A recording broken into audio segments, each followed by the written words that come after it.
Welcome to ई ज्ञान। चलिए आज हम लोग ऑटो ट्रांसफार्मर के बारे में स्टडी करके देखते हैं। इसके पहले तक हम लोगों ने जब भी ट्रांसफार्मर के बारे में स्टडी की है तो वो एक नॉर्मल ट्रांसफार्मर रहता था जिसको अपन लोग टू वाइंडिंग ट्रांसफार्मर भी बोलते हैं। टू वाइंडिंग ट्रांसफार्मर कैसा होता था कि इसमें एक कोर के अराउंड प्राइमरी और सेकेंडरी वाइंडिंग बाउंड रहती थी। प्राइमरी वाइंडिंग से सोर्स कनेक्टेड रहता था और सेकेंडरी वाइंडिंग से लोड कनेक्टेड रहता था। प्राइमरी वाइंडिंग में हम नंबर ऑफ टर्न्स N1 मानते थे और सेकेंडरी वाइंडिंग में नंबर ऑफ टर्न्स को N2 अज्यूम किया करते थे। इस पर्टिकुलर केस में मतलब कि नॉर्मल टू वाइंडिंग ट्रांसफार्मर में प्राइमरी और सेकेंडरी वाइंडिंग्स इलेक्ट्रिकली आइसोलेटेड रहती थी। इनके बीच में कोई भी इलेक्ट्रिकल कनेक्शन नहीं होता था, बल्कि इनके बीच में कैसा कनेक्शन होता था तो इनके बीच में इंडक्टिव या मैग्नेटिक कनेक्शन हुआ करता था। और इसमें जो पावर ट्रांसफर होती थी प्राइमरी से सेकेंडरी की तरफ वो कैसे होती थी, वो इंडक्टिवली या मैग्नेटिकली पावर ट्रांसफर होती थी प्राइमरी से सेकेंडरी की तरफ। और प्राइमरी और सेकेंडरी के बीच में म्यूचुअल इंडक्शन का प्रिंसिपल अप्लाई हम लोग करते थे। लेकिन ऑटो ट्रांसफार्मर में कैसा होता है, तो ऑटो ट्रांसफार्मर में दो वाइंडिंग नहीं होती है बल्कि ये सिंगल वाइंडिंग ट्रांसफार्मर है। और इसमें ये जो वाइंडिंग है इसका एक पोर्शन जो है वो प्राइमरी और सेकेंडरी दोनों से कनेक्टेड रहता है। मतलब एक portion is common in both primary and secondary winding. ये जो पोर्शन है CB ये प्राइमरी में भी है और सेकेंडरी में भी है। इसके अलावा अपन इससे जब हम रिलेशन देखेंगे तो इसके हम ये भी बोल सकते हैं कि यहां पर जो वाइंडिंग्स होती थी वो इलेक्ट्रिकली आइसोलेटेड थी, लेकिन यहां पर जो वाइंडिंग है वो इलेक्ट्रिकली आइसोलेटेड नहीं रहती हैं। ये प्राइमरी वाइंडिंग है और ये सेकेंडरी वाइंडिंग है, ये आपस में इलेक्ट्रिकली कनेक्टेड हैं, आइसोलेटेड नहीं है। यहां पर पावर ट्रांसफर कैसे होता था, वो इंडक्टिवली या मैग्नेटिकली होता था। यहां पर जो पावर ट्रांसफर होता है वो इंडक्टिवली और मैग्नेटिकली तो होता ही है, साथ साथ कंडक्शन के थ्रू भी पावर ट्रांसफर होता है। जैसे कि एक सिंपल रेजिस्टेंस पोटेंशियल डिवाइडर में जैसे पावर ट्रांसफर होता है कंडक्शन के थ्रू, वैसे ही पावर ट्रांसफर यहां पर भी होता है। लेकिन साथ साथ यहां पर पावर ट्रांसफर इंडक्टिवली और मैग्नेटिकली भी होता है, मतलब ट्रांसफार्मर एक्शन से भी यहां पर पावर ट्रांसफर होता है। तो ये अंतर है basically normal two winding transformer और ऑटो ट्रांसफार्मर के बीच में। सबसे जो बेसिक डिफरेंस है वो यही है कि यहां पर प्राइमरी और सेकेंडरी इलेक्ट्रिकली आइसोलेटेड थी, जबकि यहां पर प्राइमरी और सेकेंडरी इलेक्ट्रिकली आइसोलेटेड नहीं है। ठीक है, ये एक हमारा स्टेप डाउन ऑटो ट्रांसफार्मर है, ये एक स्टेप अप ऑटो ट्रांसफार्मर है। दोनों का कनेक्शन ऑलमोस्ट सेम रहता है, बस अंतर इतना है कि स्टेप डाउन में प्राइमरी वोल्टेज ज्यादा रहता है, सेकेंडरी वोल्टेज कम रहता है। स्टेप अप में प्राइमरी वोल्टेज कम रहता है और सेकेंडरी वोल्टेज ज्यादा रहता है, बिल्कुल इस ट्रांसफार्मर की तरह। ठीक है, अब इस ट्रांसफार्मर के बारे में अपन थोड़ा सा डिस्कस करके देखते हैं। चलिए देखिए, ये जो है AB ये प्राइमरी वाइंडिंग है, इसके अक्रॉस वोल्टेज V1 है और सपोज AB में जो नंबर ऑफ टर्न्स है वो N1 है। BC जो है यहां से हमने एक टैपिंग निकाल ली है, तो ये जो पोर्शन BC बन रहा है ये जो है वो सेकेंडरी वाइंडिंग है, इससे लोड कनेक्टेड है। जैसे यहां पर अपना सेकेंडरी वाइंडिंग से लोड कनेक्टेड रहता है, वैसे यहां पर हमने सेकेंडरी से लोड कनेक्ट करके रखा है। इसका जो वोल्टेज है वो V2 है, लोड के अक्रॉस जो वोल्टेज है वो V2 है। और इसमें जो नंबर ऑफ टर्न्स है, सपोज इसमें नंबर ऑफ टर्न्स N2 है, तो हमने यहां पर लिखा है BC में सेकेंडरी वाइंडिंग है, इसके नंबर ऑफ टर्न्स N2 है। Primary voltage V1, secondary voltage V2। बिल्कुल सेम स्टेप अप ट्रांसफार्मर में भी वही हमने नोटेशन लिया है। AB प्राइमरी वाइंडिंग है तो ये AB प्राइमरी वाइंडिंग है, नंबर ऑफ टर्न्स N1 है, वोल्टेज V1 है। देखिए यहां पर BC जो है वो सेकेंडरी वाइंडिंग है, तो यहां पर भी BC जो है वो सेकेंडरी वाइंडिंग है, नंबर ऑफ टर्न्स N2 है, वोल्टेज V2 है। तो स्टेप अप और स्टेप डाउन ट्रांसफार्मर में ज्यादा अंतर नहीं है, सिर्फ नॉर्मल वही अंतर है कि स्टेप अप में वोल्टेज इंक्रीज हो जाता है, स्टेप डाउन में वोल्टेज डिक्रीज हो जाता है। अपन लोग पहले नॉर्मली स्टेप डाउन ट्रांसफार्मर को स्टडी करेंगे, बाद में अपन नेक्स्ट वीडियो में स्टेप अप ट्रांसफार्मर की भी स्टडी कर लेंगे। ठीक है, इसका प्रिंसिपल ऑफ ऑपरेशन कैसे रहता है यदि अपन उसको थोड़ा सा डिस्कस करने की कोशिश करें तो देखिए सबसे पहले क्या होता है, मान लो कि हम यहां पर एक वोल्टेज V1 अप्लाई करते हैं प्राइमरी वाइंडिंग में, तो यहां से एक करंट जिसको अपन मैग्नेटाइजिंग करंट बोलते हैं या नो लोड करंट बोलते हैं वो यहां से फ्लो होना स्टार्ट होता है और इसमें एक वर्किंग MMF या एक वर्किंग फ्लक्स क्रिएट करता है, जो हमने अपने नॉर्मल इस टाइप के ट्रांसफार्मर में भी पढ़ा था कि यहां पर एक फ्लक्स क्रिएट होता है। ये फ्लक्स जो होता है वो φm रहता है। वैसे ही यहां पर भी जो फ्लक्स क्रिएट होता है वो वर्किंग फ्लक्स कहलाता है, जिसको अपन φm बोलते हैं। वो प्राइमरी और सेकेंडरी दोनों वाइंडिंग में EMF इंड्यूस कर देता है। जब हम लोग इस स्विच को क्लोज करते हैं तो यहां से करंट फ्लो होना भी स्टार्ट हो जाता है। ठीक है, यहां से करंट फ्लो होना स्टार्ट होगा, I2 वो करंट ऐसे जाएगा और ऐसे होकर के B से C की तरफ जाएगा, मतलब वो ऐसे करंट जाएगा I2। ये करंट जो होगा ये अपने खुद का एक फ्लक्स क्रिएट करेगा, जो कि हमारा जो मेन फ्लक्स जो था उसको अपोज करेगा। जैसे इस वाले ट्रांसफार्मर में हमने ऑलरेडी पढ़ा हुआ है, मेन फ्लक्स को जब वो अपोज करेगा तो जो टोटल फ्लक्स है जो पहले φm था, अब इसके कारण जो फ्लक्स बना वो है φ2, उसने अपोज किया तो टोटल फ्लक्स जो होता है वो कम हो जाता है। और हम जानते हैं कि ट्रांसफार्मर की कोर में जो वर्किंग फ्लक्स होता है वो नो लोड की वैल्यू के बराबर हमेशा कांस्टेंट रहता है, जो हमने अपना ऑलरेडी नॉर्मल जब हमने इसका ऑन लोड ऑपरेशन पढ़ा था तो हमने डिस्कस कर लिया है, उसको बार बार रिपीट करने की जरूरत नहीं है।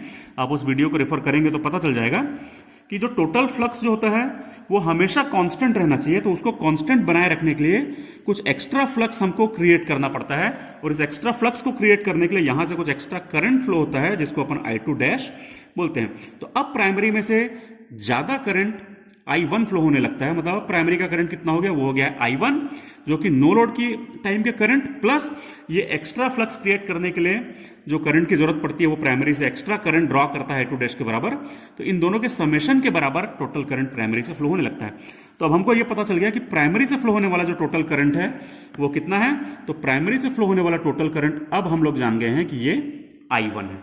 ये करंट जो है इस वाइंडिंग से फ्लो होता है ACB में, ठीक है, और इधर से ये अपने पाथ को कंप्लीट करता है। यहां से जो करंट फ्लो हो रहा है, क्योंकि हमने स्विच को क्लोज कर दिया है, लोड से करंट फ्लो होता है I2, और वो I2 यहां से जब जाता है तो वो B से C की तरफ जाता है और ऐसे अपने पाथ को कंप्लीट करता है।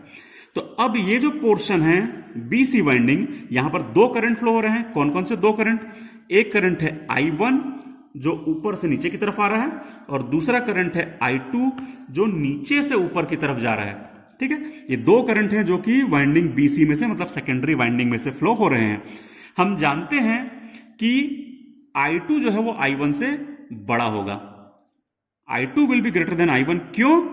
क्योंकि V1 जो है वो V2 से बड़ा है, ठीक है।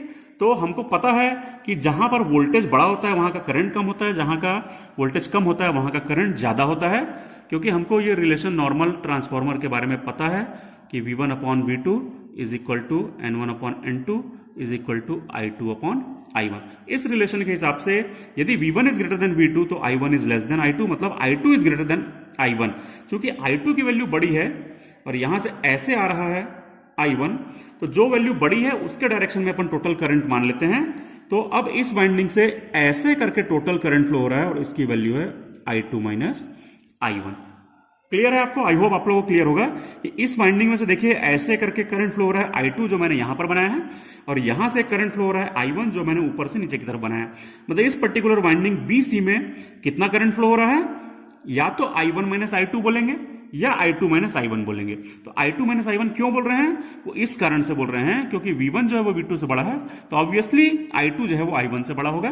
क्योंकि I2 I1 से बड़ा है इसलिए अपन इसको मानेंगे कि नीचे से ऊपर की तरफ I2 minus I1 current flow हो रहा है। तो हमको एक चीज और पता चल गई कि IBC जो करंट होगा वो होगा I2 माइनस I1, और यहां पर जो BC में जो नंबर ऑफ टर्न्स होंगे वो हैं N2। क्लियर है? तो ये हमको पता चल गया कि प्राइमरी वाइंडिंग से फ्लो होने वाला करंट I1 है और सेकेंडरी वाइंडिंग से फ्लो होने वाला करंट जो है वो I2 माइनस I1 है। चलिए अब एक बार अपन लोग थोड़ा सा इसको भी डिस्कस कर लेंगे कि ऑटो ट्रांसफार्मर में भी ये रिलेशन फॉलो होती है कि नहीं होती है। इसको अपन डिस्कस करके देखें तो क्या पता चलेगा हमको। देखिए मैं यहां पर उसको बनाने की कोशिश कर रहा हूं कि प्राइमरी का टोटल वोल्टेज कितना है? V1 है, और नंबर ऑफ टर्न्स कितने हैं? N1 है। तो जो वोल्टेज पर टर्न होगा वो कितना होगा? टोटल वोल्टेज है V1, total number of turns है N1। तो वोल्टेज पर टर्न मतलब एक टर्न का वोल्टेज कितना हो जाएगा? V1 upon N1। Secondary winding में नंबर ऑफ टर्न्स कितने हैं? N2। तो सेकेंडरी वाइंडिंग का वोल्टेज कितना हो जाएगा? So voltage of BC will be, यहां पर BC का नंबर ऑफ टर्न्स कितने हैं? N2। एक टर्न का वोल्टेज इतना है तो N2 टर्न का वोल्टेज कितना हो जाएगा? V1 upon N1 multiplied by N2। और BC का वोल्टेज हमने अज्यूम कितना किया है? V2 हमने अज्यूम किया है, तो ये बराबर कितना हो जाएगा? V2 के बराबर हो जाएगा। तो मैं यहां पर लिख देता हूं V2 is equal to V1 upon N1 into N2। तो इसका मतलब क्या हो जाएगा? V2 अपॉन V1, मैं इस V1 को यहां ले आया हूं, बचेगा N2 अपॉन N1। तो इस प्रकार से ये हो जाता है हमारा वोल्टेज और टर्न्स रेशियो के बीच में रिलेशनशिप, और इसी को अपन बोलते हैं K ट्रांसफॉर्मेशन रेशियो। ठीक है, आई होप आप लोगों को क्लियर हो गया होगा। इसके बाद अपन लोग देखते हैं पावर बैलेंस की इक्वेशन। ठीक है, पावर, सपोज हम लोग यहां पर क्या मान लें, एक अजम्पशन कर लेते हैं कि the total losses are neglected, क्योंकि इसमें लॉसेज बहुत कम होते हैं। वैसे भी ऑटो ट्रांसफार्मर जो होता है ये नॉर्मल टू वाइंडिंग ट्रांसफार्मर के कंपैरिजन में ज्यादा एफिशिएंट होता है, इसमें जो लॉसेज होते हैं वो बहुत कम होते हैं। तो हम मान लेते हैं कुछ देर के लिए कि suppose the losses are negligible. यदि मैं total losses in the transformer को नेग्लेक्ट कर दूं, मतलब मैं नेग्लेक्टिंग लॉसेज एक एजम्पशन मान करके चलता हूं, तो input power will be equal to output power, that means V1 I1 cos theta 1 is equal to V2 I2 cos theta 2। Suppose internal या leakage impedance drop is also neglected. यदि मैं internal impedance drop को या leakage impedance drop को भी negligible मानता हूं, क्योंकि ऑटो ट्रांसफार्मर का जो रिएक्टेंस होता है, लीकेज रिएक्टेंस, वो बहुत स्मॉल होता है, हम उसको नेग्लिजिबल मान सकते हैं। तो क्या होगा, तब cos theta 1 is equal to cos theta 2 होगा, क्योंकि हमने लॉसेस को भी नेग्लिजिबल माना है और लीकेज इंपीडेंस ड्रॉप को भी नेग्लिजिबल माना है, तो cos theta 1 is equal to cos theta 2 हो जाएगा। तो इस फॉर्मूले के हिसाब से क्या हो जाएगा, V1 I1 is equal to V2 I2। तो that means V2 upon V1 is equal to I1 upon I2 is equal to K। ये रिलेशन भी अपनी फुलफिल हो रही है। इन दोनों को यदि अपन साथ में लिखें, यदि मैं इन दोनों को लिखता हूं तो V2 upon V1 is equal to I1 upon I2 is equal to N2 upon N1 is equal to K, जो कि हमने यहां पर ऑलरेडी लिखा हुआ है। ठीक है, तो ये वही चीज है जो नॉर्मल टू वाइंडिंग ट्रांसफार्मर में होता है, वही सेम रिलेशनशिप्स अपने ऑटो ट्रांसफार्मर में भी फॉलो होती हैं। ठीक है, ऑटो ट्रांसफार्मर के बारे में एक चीज अपने को और जानना जरूरी है कि ऑटो ट्रांसफार्मर जो है वो मोस्ट एफिशिएंटली तभी वर्क करता है जबकि उसका जो ट्रांसफॉर्मेशन रेशियो होता है वो लेस देन 2 होता है। तो यदि इसकी जो टर्न्स रेशियो है, वोल्टेज रेशियो है, वो 2 से ज्यादा हो जाता है तो फिर ये इकोनॉमिकली वर्क नहीं कर पाता है। तो इसको अपन लोगों को एफिशिएंटली या इकोनॉमिकली वर्क करवाना है, तो इसको ऐसे वर्क करवाते हैं कि इसका टर्न्स रेशियो जो है वो 2 से कम रहे। चलिए एक अपन टॉपिक और इसमें पढ़ करके देखते हैं, एमएमएफ के बारे में मैं बताता हूं आपको। एमएमएफ बैलेंसिंग, एमएमएफ बैलेंसिंग क्यों बता रहा हूं पहले उसको देख लीजिए। कि जैसे ये मान लीजिए नॉर्मल ट्रांसफार्मर है, इस नॉर्मल ट्रांसफार्मर में अपन क्या बोलते हैं कि ये प्राइमरी वाइंडिंग और सेकेंडरी वाइंडिंग के बीच में ट्रांसफार्मर एक्शन टेक प्लेस होता है। मतलब ट्रांसफार्मर एक्शन कहां कहां हो रहा है, प्राइमरी और सेकेंडरी के बीच में। प्राइमरी और सेकेंडरी जो है वो म्यूचुअली कपल्ड है आपस में। पावर जो है वो प्राइमरी से सेकेंडरी की तरफ इंडक्शन के थ्रू जा रहा है, मतलब इंडक्टिवली पावर ट्रांसफर हो रहा है किसके किसके बीच में, प्राइमरी और सेकेंडरी के बीच में। बिल्कुल वैसे ही इसमें भी कहां से कहां जो है वो पावर जो है वो इंडक्टिवली ट्रांसफर हो रहा है, कहां से कहां जो पावर है वो म्यूचुअल इंडक्शन के कारण जो है वो ट्रांसफर हो रहा है, अपन उसको डिस्कस करके देखते हैं। मतलब ट्रांसफॉर्मर एक्शन जो है वो किस किस वाइंडिंग के बीच में हो रहा है, अपने को ये जानना है। इसलिए मैं एमएमएफ के बारे में आपको बताने की कोशिश कर रहा हूं। ठीक है, तो ध्यान रखिए, इसकी प्राइमरी और सेकेंडरी में जो रिलेशन होता है वही इस ट्रांसफार्मर में किस किस वाइंडिंग के बीच में होता है, अपन वो जानने की कोशिश कर रहे हैं। ठीक है, चलिए मैं निकालूं एमएमएफ ऑफ एबी, एसी में पहले निकालता हूं। ठीक, एसी का क्लियर है, ये एसी वाइंडिंग है, इसका एमएमएफ निकालता हूं। तो एमएमएफ क्या होता है, वो होता है N into I, number of turns multiplied by current. ठीक है, तो एसी वाइंडिंग के लिए हम निकाल रहे हैं, तो एसी वाइंडिंग का नंबर ऑफ टर्न्स कितना होगा। देखिए ये पूरा नंबर ऑफ टर्न्स कितना है, N1 है, ये नंबर ऑफ टर्न्स कितने हैं, N2 है, तो ये पूरा N1, ये N2, तो ये कितना बचा, N1 माइनस N2, तो नंबर ऑफ टर्न्स हो गए N1 माइनस N2। ठीक है, मल्टीप्लाइड बाय करंट की जरूरत पड़ी है, उसको करंट से मल्टीप्लाई करना, तो यहां का करंट कितना है, देखिए ये I1, तो मैं मल्टीप्लाई कर दूंगा I1 से। ठीक है, तो एमएमएफ ऑफ एसी कितना आ गया, N1 minus N2 into I1। चलिए इसी को अपन थोड़ा सा और आगे सॉल्व करते हैं, N1 I1 minus N2 I1। अब N1 I1 क्या है, तो ये वाले रिलेशन को देखिए आप लोग ध्यान से, मैं इसको यहां मल्टीप्लाई करता हूं तो N1 I1 और इसको यहां मल्टीप्लाई करता हूं तो इज इक्वल टू होता है N2 I2। तो मतलब N1 I1 is equal to N2 I2। यहां पर हम पुट कर सकते हैं N2 I2 minus N2 I1। ठीक है, ये क्या निकाल रहे थे हम लोग, एमएमएफ ऑफ एसी। ये हम लोग एमएमएफ ऑफ एसी निकालने की कोशिश कर रहे थे ना। अब देखिए N2 N2 को कॉमन निकालने अपन, तो मैंने N2 N2 को कॉमन निकाल लिया, बचा क्या I2 minus I1, I2 minus I1 बचा। अब ये N2 क्या है आपको याद होगा, N2 जो है वो सेकेंडरी के नंबर ऑफ टर्न्स है, याद है यहां पर। ये जो N2 हमने माना था, क्या माना था, ये N2 सेकेंडरी वाइंडिंग के या BC के नंबर ऑफ टर्न्स माने थे, और यहां पर क्या आ रहा है I2 माइनस आई वन, तो I2 माइनस आई वन कौन सा करंट है? तो I2 माइनस आई वन भी BC का करंट है। निकला आपका BC का करंट जो है वो, देखिए BC का करंट क्या है? I2 minus I one. N2 क्या है?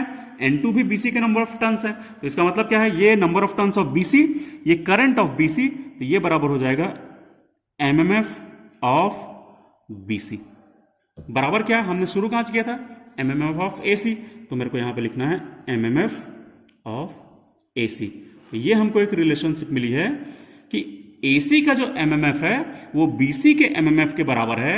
इसका मतलब है जो ट्रांसफॉर्मर एक्शन होता है वो AC और BC के बीच में होता है। मतलब पावर, यदि आप लोग इस बारे में बात करें कि वो इंडक्टिवली या म्यूचुअल इंडक्शन से या मैग्नेटिकली कहां से कहां ट्रांसफर होती है, तो AC से BC की तरफ जो पावर है वो मैग्नेटिकली ट्रांसफर होती है।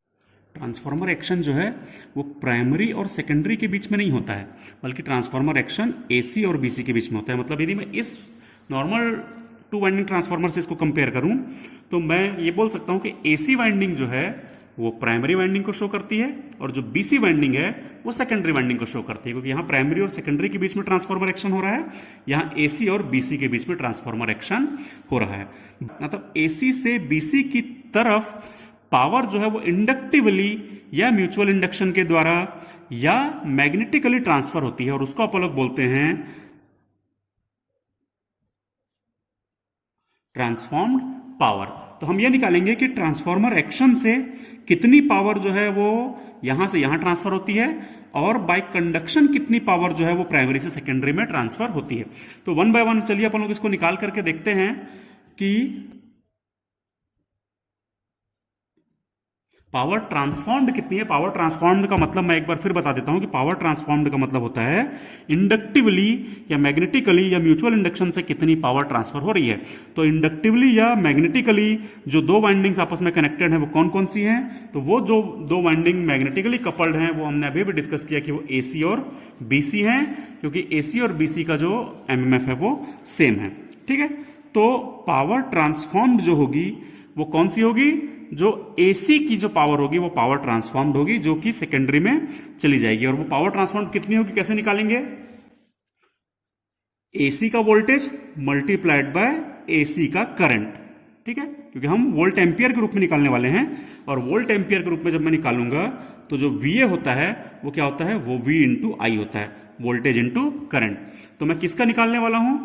Power transformed is equal to power of AC। ठीक है, तो AC का जो पावर होगा, ये AC का जो पावर होगा वो क्या होगा? यहां का वोल्टेज कितना होगा? तो देखिए ये पूरा वोल्टेज है V1, ये वाला वोल्टेज है V2, तो ये वाला वोल्टेज कितना होगा? ये वाला वोल्टेज हो जाएगा V1 माइनस V2। ये पूरा वोल्टेज माइनस ये voltage is equal to V1 minus V2। तो मैं यहां पर लिख दूंगा V1 माइनस V2। और यहां का करंट कितना है? I1 है, तो वोल्ट एम्पियर कितना हो गया? Voltage multiplied by current. तो मैं यहां पर लिखूंगा उसका जो वोल्ट एम्पियर होगा वो हो जाएगा, वोल्टेज है V1 minus V2 multiplied by current है I1। तो ये हो गई पावर ट्रांसफॉर्म्ड। ठीक है, पावर ट्रांसफॉर्म्ड निकालने के बाद यदि मैं इसको इनपुट पावर से एक बार इसके रिलेशन निकालना चाहूं तो मैं निकालूंगा, देखिए transformed VA divided by input VA। Transformed VA कितना है? ये है। इनपुट VA कितना है? V1 इंटू I1, क्योंकि इनपुट वोल्टेज V1 है और इनपुट करंट जो है वो I1 है। तो transformed VA divided by input VA हो जाएगा इतना। इसी को यदि मैं थोड़ा सा और सॉल्व करूं तो क्या होगा? I1 कैंसिल हो जाएगा, ये बचेगा V1 minus V2 divided by V1, और ये हो जाएगा V1 अपॉन V1 हो जाएगा 1 माइनस V2 अपॉन V1। ये हो जाएगा हमारा transformed VA divided by input VA का रेशियो, और ये इसी को अपन लोग लिख सकते हैं 1 माइनस K। ये 1 है, ये V2 माइनस V1 को अपन लोग K बोलते आए हैं अभी तक। ठीक है, तो ये हो गया transformed VA upon input VA। यदि मैं यहीं से निकालना चाहूं transformed VA is equal to कितना होगा, तो ये हो जाएगा 1 minus K into input VA। ये हमको एक रिलेशन मिल गई कि टोटल अपेरेंट पावर में से ये जो टोटल अपेरेंट पावर जो यहां से इनपुट से जा रही है उसमें से कितना पोर्शन मैग्नेटिक इंडक्शन के द्वारा या इंडक्टिवली जो है ट्रांसफॉर्मर एक्शन से सेकेंडरी तक ट्रांसफर हो रही है। ठीक है, क्योंकि जो यहां की वीए होगा वही सेम वीए यहां का होगा, क्योंकि इन दोनों के बीच में ट्रांसफॉर्मर एक्शन हो रहा है। बची हुई जो पावर है, इनपुट पावर में से जो बची हुई पावर है वो डायरेक्टली कंडक्शन के थ्रू जाएगी। कंडक्शन के थ्रू मतलब जैसे कि रेजिस्टेंस पोटेंशियल डिवाइडर में जैसे पावर जाती है प्राइमरी से सेकेंडरी में, बिल्कुल वैसे ही पावर, जैसे मान लो एक यहां पर एक ऐसा सिंगल कंडक्टर है, यहां से यदि मैं पावर इनपुट दूं तो यहां पर जो पावर पहुंचेगी वो कैसे पहुंचेगी, वो कंडक्शन से पहुंचेगी। तो बिल्कुल वैसे यहां पर जो कंडक्शन से जो पावर इनपुट से आउटपुट में पहुंचेगी वो कितनी होगी, चलिए उसको निकाल करके देखते हैं। ठीक है, तो पावर ट्रांसफर्ड थ्रू कंडक्शन, ठीक है, उसको मैं बोल रहा हूं कंडक्टेड वीए। कितना हो जाएगा, टोटल जो वीए होगा हमारा, उसमें से जो ट्रांसफॉर्म्ड हो गया है उसको माइनस कर देते हैं, तो मिल जाएगा conducted VA, total VA minus transformed VA is equal to conducted VA. तो कितना हो जाएगा, इनपुट वीए क्या है वो है V1 I1, ट्रांसफॉर्म्ड वीए क्या है ये हमने अभी निकाला था, देखिए ये transformed वीए, power transformed V1 minus V2 into I1, तो V1 minus V2 into I1, इसी को थोड़ा सा सॉल्व कीजिए, तो V1 I1 minus V1 I1, इसको अंदर ले जाएंगे जब I1 को तो होगा V1 I1, ये कैंसिल हो जाएगा, यहां पर बचेगा प्लस V2 I1, ये हो जाएगा V2 इंटू I1। तो ये हो गया हमारा कंडक्टेड VA। कंडक्टेड VA कितना आ गया, V2 इंटू I1। मैं फिर से ऐसे ही एक रिलेशन निकालने की यदि कोशिश करता हूं तो कैसे निकलेगा उसको चलिए करके देखते हैं अपन लोग। कंडक्टेड वीए अपॉन इनपुट वीए निकालो, तो कंडक्टेड वीए हमारा आया है V2 इंटू I1 और इनपुट वीए अपन जानते हैं V1 इंटू I1। मैं इसको यदि सॉल्व करूं तो ये I1 कैंसिल हो जाएगा, बचेगा V2 अपॉन V1, ये बच जाएगा K, अपना ट्रांसफॉर्मेशन रेशियो के बराबर। तो इसका मतलब कंडक्टेड वीए कितना आएगा एक बार निकाल करके देखते हैं अपन लोग।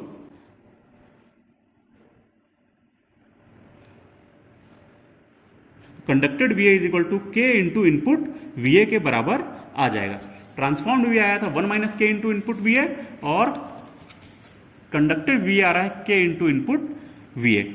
इस प्रकार से हम लोग ये भी निकाल सकते हैं कि कितनी पावर जो है वो कंडक्शन से प्राइमरी से सेकेंडरी में जाती है और कितनी पावर जो है वो ट्रांसफॉर्मर एक्शन से सेकेंडरी तक पहुंचती है। इस प्रकार से टोटल पावर दो पार्ट में, मतलब कंडक्शन के थ्रू भी और ट्रांसफॉर्मर एक्शन के थ्रू भी आउटपुट तक या लोड तक पहुंचती है। तो ये हो गया अपना total complete introduction of auto transformer. I hope आप लोगों को समझ में आया होगा।